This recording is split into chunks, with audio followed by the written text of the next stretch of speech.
Assalamualaikum Pak Ustaz. Waalaikumsalam. Bagaimana cara menjelaskan kepada anak bertanya, "Ma, Allah itu rumahnya di mana? Allah itu bentuknya seperti apa? Rumah Allah itu di langit berapa?" Tentu dengan bahasa yang sesuai dengan anak. Yang paling mengerti bahasa anak adalah ibu. Anak ini makan, tak mau dia makan. Ibu yang pertama mengatakan, "Makan ya nak, nanti kalau makan mama bawa ke mall." Ini namanya mak shopping. "Makan ya nak, nanti satu suap 10.000. Ini namanya mak matre. Anak suka apa? Suka bintang. Dimasaknya lah telur bentuk bintang. Ini bintang. Ada lagi dibawanya pistol. Kalau tak makan ditembak loh. Itu kan caranya. Substansi maknanya bagaimana dia supaya makan. Jadi ibu dengan bahasa ibu. Allah itu di mana? Allah itu tidak benda seperti kita. Sedangkan benda pun pernah ada nengok angin? Enggak, tapi ada kan? Ada. Jadi mengkiaskannya dengan yang lain. Kalau kita berjemur, kulit kita jadi hitam kan? Belum berjemur aja udah hitam mak, kata dia. Payah kau anak gini. Apa yang membuat kulit itu ultraviolet? Ada kelihatan? Tidak kelihatan, tapi ada kan? Ada. Itu kalau kita naik pesawat, koper kita masuk ke dalam kotak, itu di dalam kotak itu ada cahaya, namanya cahaya X-ray. Makanya isi koper kita bisa kelihatan. Waktu kemarin kita pergi umroh, ketahuan mama bawa sambal belacan 3 plastik kan? Ada cahaya itu nak? Tak nampak kan? Tidak. Tapi ada. Gitu juga dengan Allah. Nah, gitu. Jadi menjelaskannya pakai analogi kepada yang lain. Bisa nggak kita ngelihat wajah kita? Bisa. Bisa. Iya. Pakai apa? Masih pakai cermin. Ngelihat wajah kita aja nggak bisa, apalagi melihat Allah. Jadi memang untuk zaman sekarang diperlukan ibu-ibu yang cerdas. Jadi kalau nggak cerdas, sebaiknya tak usahlah punya anak. Anak itu cerdas, panik awak diweknya. Bukan itu maksud saya. Guru ada guru, al-madrasatul ula. Ibu adalah madrasah yang pertama. Ini tentang supaya dia tidak memvisualisasikan Allah dalam bentuk yang zahir. Permintaan anak ibu sama dengan permintaan Bani Israel dulu kepada Nabi Musa. Ya Musa, lan nu'mina laka hatta narallaha jahrah. Kami tak mau percaya kepada engkau sampai kami melihat Tuhan secara nyata. Dia mau melihat Tuhan itu fisik. Saya ketemu dengan Koh. Saya selalu salah nama Koh Stephen dengan Koh Hani. Yang besar Koh Stephen, berarti yang kurus Koh Hani. Waktu saya tanya Koh Hani, "Koh Hani, kenapa antum masuk Islam?"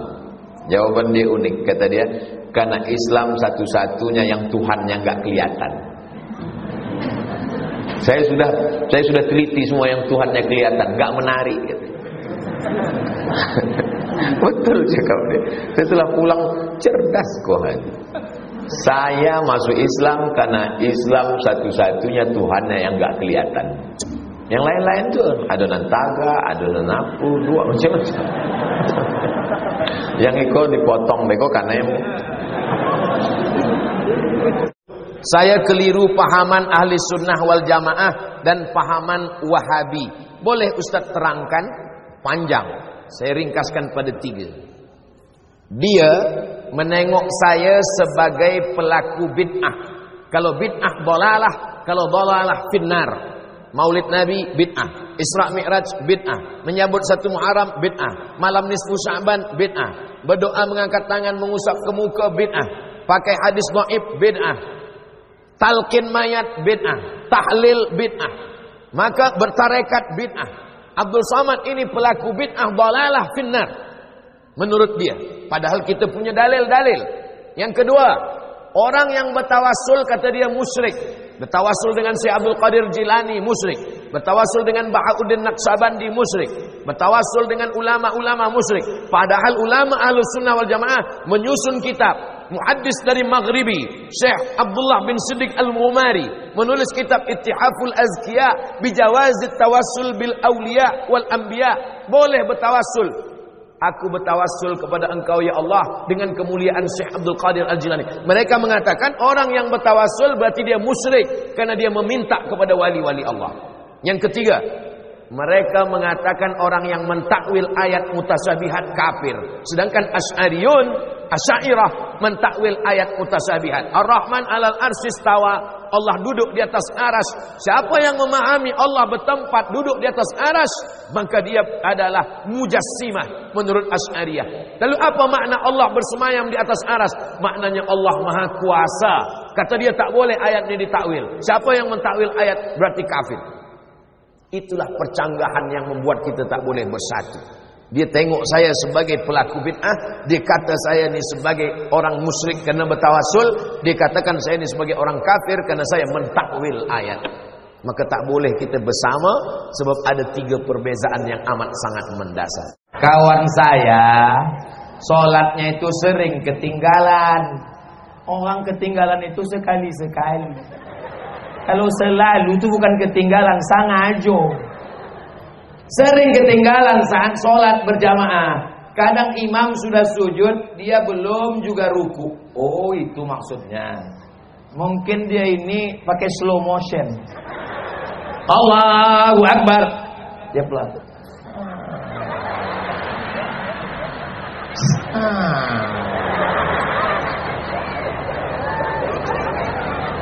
Lambat dia sujud, belum juga ruku. Apakah tidak dikatakan masbuk dia Pak Ustadz?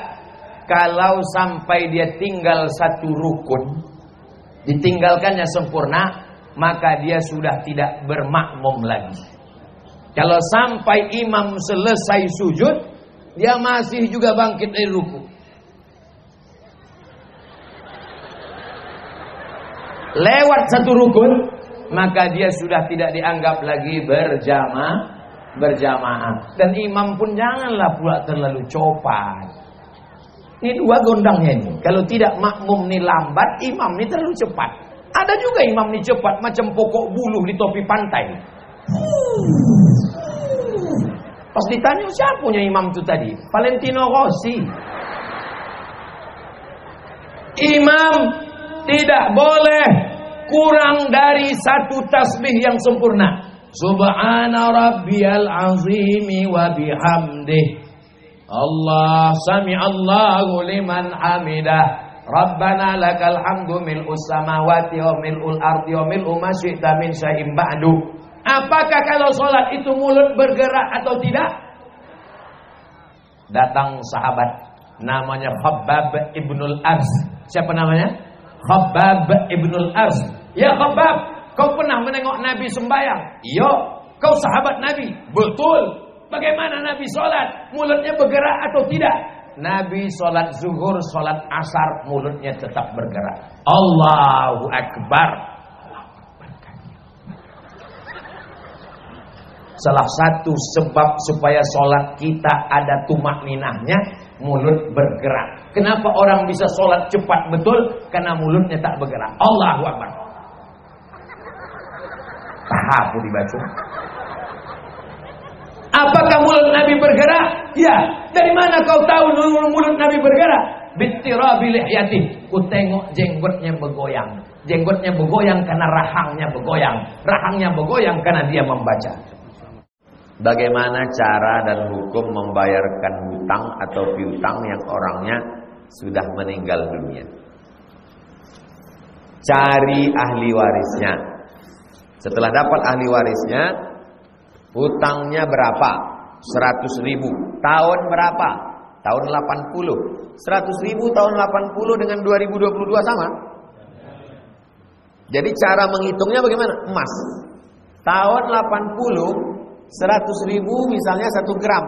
Maka di 2022 bayarnya 1 gram emas. 1 gram emas sekarang berapa?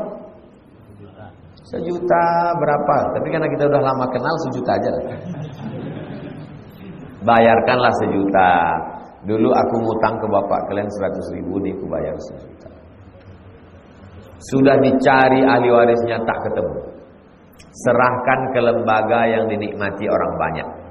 Namanya masalih ammah, kepentingan umum. Bukan per orang. Yang datang ke masjid nih, serahkan. Ini saya serahkan. Niatnya untuk membayarkan hutang pada orang, karena dinikmati. Masjid ini kan dinikmati orang banyak kan?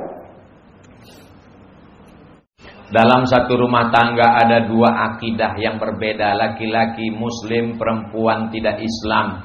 Si suami hendak melaksanakan ibadah solat 5 waktu di rumah karena masjid tersebut tidak ada. Apakah solat sang suami itu sah Pak Ustadz?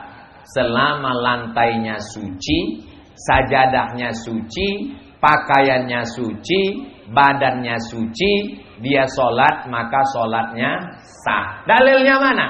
Dalilnya Umar bin Khattab ketika datang ke Palestina mengambil kunci Baitul Maqdis, ditawarkan untuk sholat di dalam. Umar bin Khattab minta di luar, bukan karena tidak sah, tapi dia tidak mau di dalam tempat itu nanti didirikan masjid. Akhirnya Umar bin Khattab sholat di depan, tempat sujud Umar bin Khattab dijadikan sebagai masjid Umar bin Khattab, dan di depannya adalah tempat ibadah saudara kita. Masalah ibadah kita tidak urus. Wala ana abidum ma'abattum wala antum abiduna ma'abud lakum dinukum.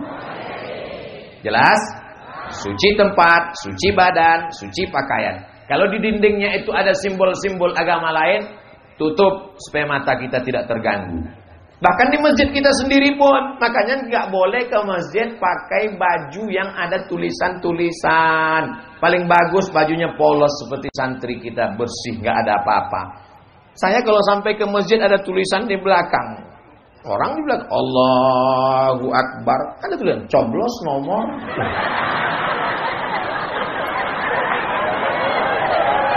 Udah ke masjid datang terlambat, pakai baju kaos, langsung ke depan sop nomor 1. Allahu Akbar, ketulis di belakang. Emang masalah buat lo?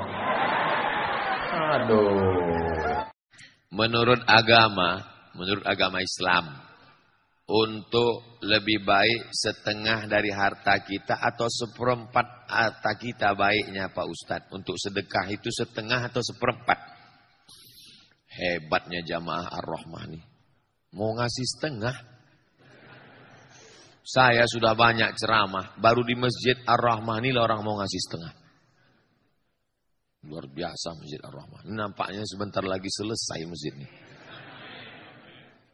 Nabi ketika haji wada, ketika pembebasan kota Makkah, sampai di Makkah menjenguk jamaah sakit. Sakit dia sudah. Lalu anaknya cuma 1 perempuan. Menantunya kaya. Kata dia, ya Rasulullah, ambil semua hartaku ini. Kata Nabi, enggak. Itu dalil tidak boleh memberikan semua harta. Kalau engkau tidak mau semua asyatru, ambil setengah ya Rasulullah. Kata Nabi, enggak. Setengah pun enggak boleh. Kalau gitu as-sulusu, 1/3. Ambil 1/3 ya Rasulullah. Kata Nabi, as-sulusu kasir. Antada'a warasataka aghniya. Kau tinggalkan anakmu ahli warismu dalam keadaan mampu, khairun, lebih baik. Min antada'ahum 'allatan, daripada kau tinggalkan anak keturunanmu miskin susah, yatakaffafuna 'alan nas, minta-minta. Bapak enggak boleh ngasih semua hartanya untuk Masjid Ar-Rahmah lalu anaknya jadi fakir miskin, enggak boleh. Makanya wasiat yang paling tinggi hanya boleh 1/3. Lebih dari 1/3 wasiatnya batal. Misal ada jamaah Ar-Rahmah sulit wasiat. Kalau aku mati, aku serahkan semua hartaku untuk Ar-Rahmah supaya anakku yang nakal ini jadi pengemis aja. Boleh. Maka Masjid Ar-Rahmah tetap dapat 1/3. Yang 2/3 tetap dibagikan ke ahli waris. Jelas? Begitulah adilnya ajaran Islam. Apakah ada aliran sesat tarekat sebagaimana aliran akidah Usuluddin? Bagaimana pendapat Ustadz di negeri kita ini? Ada seorang ulama membawa muridnya jumpa wali Allah. Ayo murid-muridku kita jumpa wali Allah. Ya, sampai di masjid jumpalah orang yang dikatakan wali Allah itu. Oh itu dah dia wali Allah, ya itulah wali Allah. Lalu kemudian orang yang dibilang wali Allah itu meludah dalam masjid. Lalu apa kata Syekh ini? Ayo kita pulang. Kenapa guru? Ini kan wali Allah. Ini bukan wali Allah, ini wali setan. Dari mana dia tahu itu wali setan? Memang payah berpikir kalau saya lagi ingat bola ini memang. Saya ulang ceritanya ya. Ada seorang ulama mengajak muridnya jumpa wali Allah. Sampai di masjid jumpa wali Allah sedang berzikir. Tapi tak lama setelah itu dia meludah dalam masjid. Lalu apa kata guru ini? Ayo kita pulang. Tapi ini wali Allah guru. Bukan. Ini bukan wali Allah. Tapi ini wali setan. Dari mana dia tahu ini wali setan? Karena meludah dalam. Di mana dapat kitab cerita ini? Kisah ini ada dalam kitab namanya Ar-Risalah Al-Qushairiyah. Penulisnya Imam Al-Qushairi. Jadi kalau mengukur orang itu sesat tidak sesat, kalau bertentangan dengan Quran, bertentangan dengan hadis Nabi, jangan ikut dia. Berarti dia wali. Kisah yang kedua, ketika Syekh Abdul Qadir Al-Jilani sedang berzikir di Masjid Baghdad, la ilaha illallah, la ilaha illallah, la ilaha illallah. Tiba-tiba datang suara, hai Abdul Qadir Jilani, kau sudah kuangkat jadi waliku. Kau jangan lagi sholat, karena semua dosamu sudah kuampunkan dan kau kujamin masuk surga. Lalu apa kata Syekh Abdul Qadir Jilani? A'udzubillahi minasyaitonirrajim.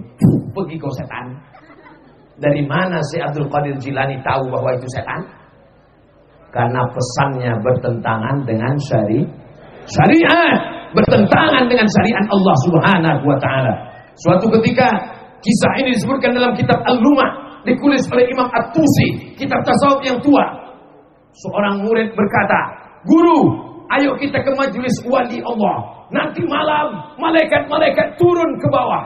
Gurunya ikut. "Ya, aku mau ikut ke majelis wali Allah." Sampai di situ mereka pun berzikir, la ilaha illallah, la ilaha illallah. Tak lama turunlah makhluk-makhluk bersayap dari langit membawa makanan-makanan. Muridnya pun berbisik, "Guru, inilah dia wali-wali, inilah malaikat-malaikat." Kata gurunya, "Jangan tengok ke atas, pandang ke bawah." Waktu ditengok ke bawah, apa yang dilengok? Rupanya kakinya semua kaki keledai. Jadi kalau badannya bersayap, kakinya keledai, apa itu? Jin. Orang bertarekat, orang berzikir, kalau tidak dapat mursyid, guru yang meluruskan, tertipu. Nama kitab judul tentang tertipu. Apa judulnya? Tambihul Mughtarrin, peringatan bagi orang yang tertipu. Maka sebelum bersuluk, dalamkan 3. Yang pertama, akidahnya.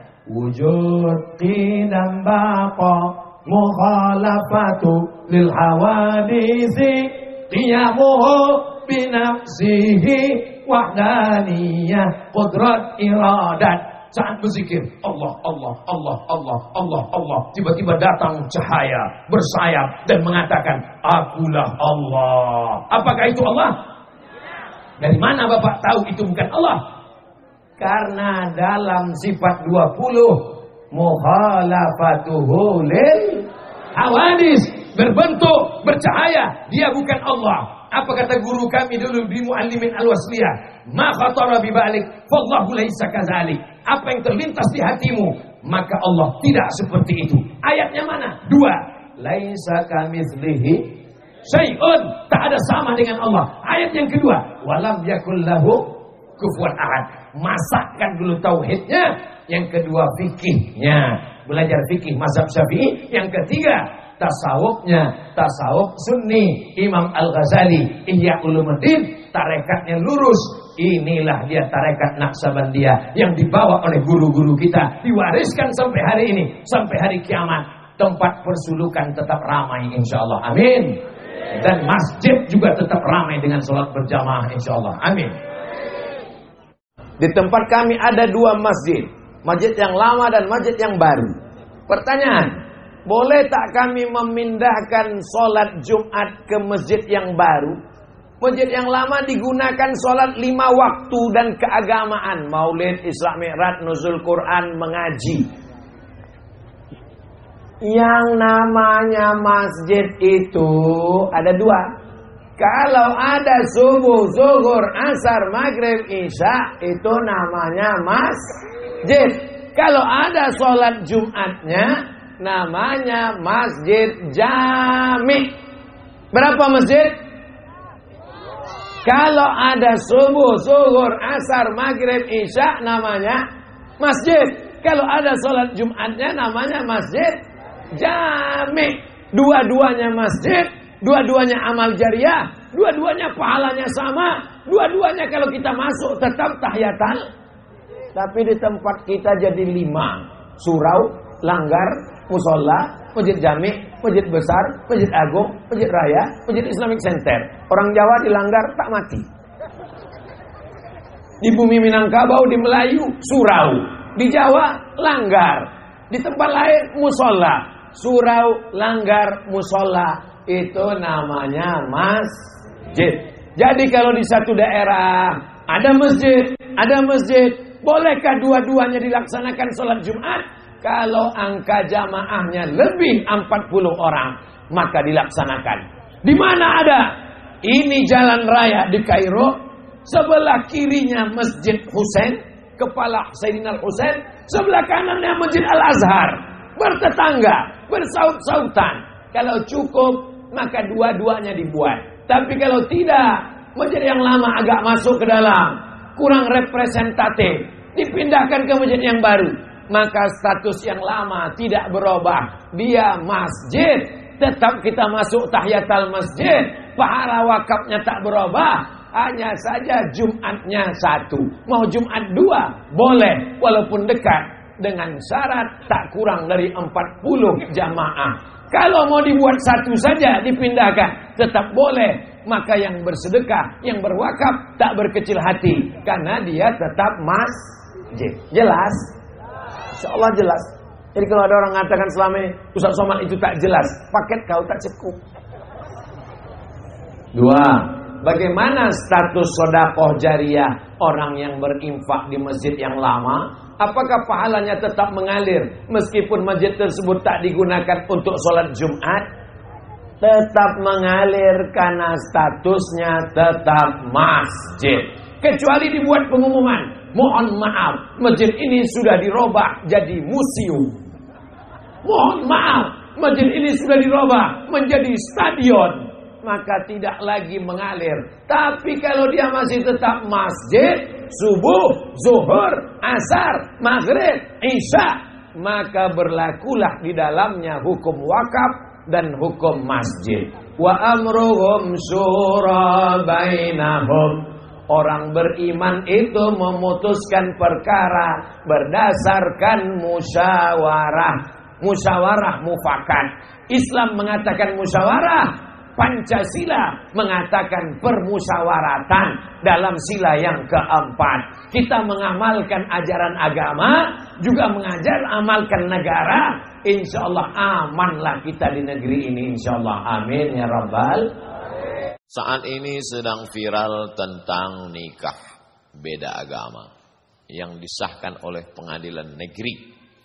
Sementara fatwa Majelis Ulama Indonesia mengharamkan pernikahan beda agama. Bagaimana pendapat Pak Ustadz tentang pernikahan beda agama? Bukan pendapat saya, tentang dalam Al-Quran. La tankihul musyrikina hatta yu'minu. Jangan nikahkan anak perempuanmu dengan laki-laki yang musyrik sampai mereka beriman. Wal abdun mu'minun, hamba sahaya kalau dia beriman khairun, lebih baik min musyrikin, daripada orang musyrik. Walau a'jabakum, walaupun mengagumkan kamu hartanya, bangsawan, kaya, punya jabatan dan lain sebagainya. La tunkihul musyrikati hatta yu'min. Janganlah hai laki-laki kamu menikahi perempuan yang beda agama. Wala amatun musyrik mu'minatun, perempuan yang berkulit hitam hamba sahaya khairun, min musyrikatin wala amatun mu'minatun, perempuan yang hamba sahaya berkulit hitam miskin susah melarat, khairun lebih baik min musyrikatin daripada seorang perempuan yang berbeda agama, walau a'jabatskum, walaupun dia menarik, menakjubkan bagi kamu. Bapak-bapak, ibu-ibu jaga anaknya. Kalau sudah nampak bergaul, jangan sampai dia jatuh cinta, nanti dia menjadi melawan. Semua berawal dari percikan-percikan api di lalang yang kering, cepat padamkan. Siapa itu? Teman saya kuliah mah, beda agama, berteman, hati-hati.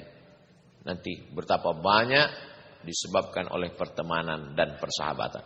Bergaul, berteman, tak masalah. Tapi kalau sudah sampai pada pernikahan, na'udzubillah. True story, kisah nyata. Datang bapak-bapak, ibu-ibu ke kantor Badan Amil Zakat Nasional Provinsi Riau. Saya waktu itu jadi tim sosialisasi zakat. Assalamualaikum Pak Ustadz, Waalaikumsalam. Saya mau nanya masalah agama, apa masalahnya? Ustadz Saman gak usah ikut sidang dulu. Kenapa? Ini ada 2 orang yang mau konsultasi agama. Ada apa Bapak Ibu? Nangis dua-duanya. Ada apa Pak? Makin kuat. Saya bilang kalau Bapak Ibu nangis nanti saya nangis juga. Apa masalahnya? 5 orang sekali murtad Pak Ustadz. Loh gimana ceritanya? Anak gadis saya nikah. Ini pura-pura masuk Islam. Setelah anak 3 dia murtad. Anak saya takut gak makan. Anaknya 3 dibawa. Anak menantu cucu. Saya nggak bisa bicara kuat karena ini orang udah tua-tua, 70 tahun. Kalau sempat saya katakan, mengapa? Saya takutnya meninggal. Akhirnya saya bilang, ibu bapak doakan pulanglah ke rumah. Karena nasi sudah jadi tai ayam. Udah 5 orang murtad, bapak ibu masih cerita bubur juga lagi. Jaga anak keturunan kita, jaga. Lihatlah berapa banyak artis-artis yang murtad karena pernikahan, karena pacaran, karena pergaulan. Allah akan menjaga bumi, pulau, kepulauan Buton ini insyaallah. Masukkan anak-anak dengan komunitas dakwah. Bau-bau hijrah festival. Ini membangkitkan semangat. Masya Allah, para alim ulama, tokoh-tokoh masyarakat datang kemari. Tidak sampai berbulan-bulan. Pekan lalu ada ustadz, pekan lalu ada ustadz. Semarakkan terus dakwah supaya terjadi juga akidahnya insyaallah. Apa yang dimaksud haul? Bagaimana prakteknya? Membayar zakat itu mesti 1 haul. 1 Rajab ke 1 Rajab. Apa artinya? 1 haul itu setahun. Hala yahulu haulan, sampai 1 tahun. Mari hadiri haul Syekh Abdul Ghani Al-Kampari Al-Khalidi An-Naqsabandi di Batu Besue. Haul apa tuh? Memperingati setahun meninggalnya. Maka berkumpullah semua mursyid-mursyid tarekat Naqsabandiyah, termasuk yang dari Aceh, karena ulama besar Aceh namanya Syekh Mudawali mengambil tarekat Naqsabandiyah dari Syekh Abdul Ghani Al-Kampari di Batu Besue. Lalu kemudian diadakanlah haul. Apa saja isi haul itu?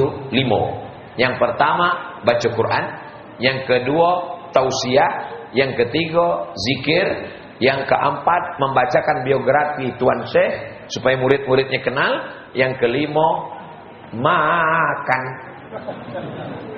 kendui sebab keluarga ingin. Apakah pahala makan ini sampai? Sampai. Mana dalilnya? Saat Ummi matat, makku mati. Apa atasadaqu anha? Kalau aku bersedekah, apakah sedekahnya sampai untuk almarhumah emakku? Kata Nabi, bersedekahlah engkau. Apa sedekah yang paling bagus? Sakil ma, air putih. Sedang air putih saja sampai, apalagi ketupek gulai paku. Sedang air putih aja sampai, apalagi asam podeh bau. Sedang sampai air putih, apalagi makanan, rendang dan lain sebagainya. Maka itu sampai. Bacaan Quran sampai. Kata Imam Nawawi dalam kitab Al-Minhaj Syarah Sahih Muslim Ibn Al-Ajjaj, waktu Nabi membelah pelepah korma ditusukkannya ke kubur, pelepah korma bertasbih. Tasbih pelepah korma aja sampai, apalagi bacaan Quran orang iman. Tausiah bagus mengingatkan orang mati. Tapi guru kami Pak Ustadz di Saudi Arabia mengatakan tak boleh haul. Haul itu bid'ah.